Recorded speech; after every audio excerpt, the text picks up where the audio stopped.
मध्य प्रदेश के चिकित्सा शिक्षा मंत्री विश्वास सारंग ने पूर्व मुख्यमंत्री कमलनाथ के विंध्य दौरे पर बोलते हुए कहा कि कमलनाथ के अलावा कांग्रेस में कोई दूसरा नेता नहीं दिखाई दे रहा है। वे हर रोज एक नया अभियान चलाते हैं और वो अभियान उसी दिन खत्म भी हो जाता है। ये अभियान भी एक दिन की मीडिया की सुर्खी में बनकर यहीं खत्म हो जाएगा। किससे कह रहे हैं ठेकेदार, ये मुझे ज्ञात नहीं है। एक प्रक्रिया है, हर साल आबकारी नीति के अनुसार शराब की दुकानों के ठेके होते हैं। जो भी हो रहा है वो नियम संगत हो रहा है। यदि किसी को कोई दिक्कत होगी तो जो संबंधित विभाग है वो उसकी दिक्कत का समाधान करेगा। ये भारतीय जनता पार्टी की सरकार है, यहाँ पारदर्शिता सुशासन हमारी प्राथमिकता है।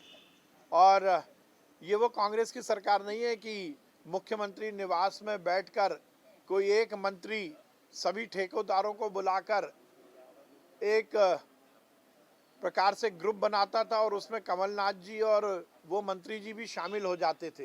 ये भारतीय जनता पार्टी की सरकार है, यहाँ सब कुछ पारदर्शिता के साथ होता है और यदि किसी को कोई दिक्कत होगी तो संबंधित विभाग उसका निराकरण करेगा।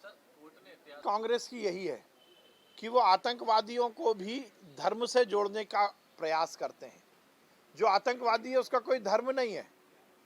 इस देश की एकता अखंडता को जो कुठाराघात करेगा वो कैसा भी हो, कहाँ भी हो, किसी से भी संबंधित हो, उसको सजा मिलनी चाहिए।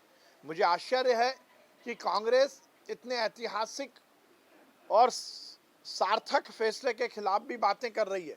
आज कल देश के इतिहास में दर्ज हुआ और पूरी दुनिया को हमारी आतंकवाद के खिलाफ जो कटिबद्धता है उसका स्थापन हुआ है कि भारत इस देश में या दुनिया में कहीं भी आतंकवाद को संरक्षण नहीं देगा।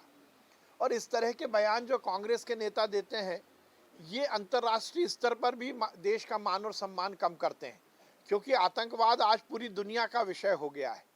यदि किसी एक देश में आतंकवादी घटना होती है तो उसके तार दूसरे देशों से जुड़े रहते हैं और ग्लोबली पूरी दुनिया ने आतंकवाद के खिलाफ एक मंच पर आकर आवाज़ बुलंद की है और उसमें हिंदुस्तान अग्रसर के रूप में आया है।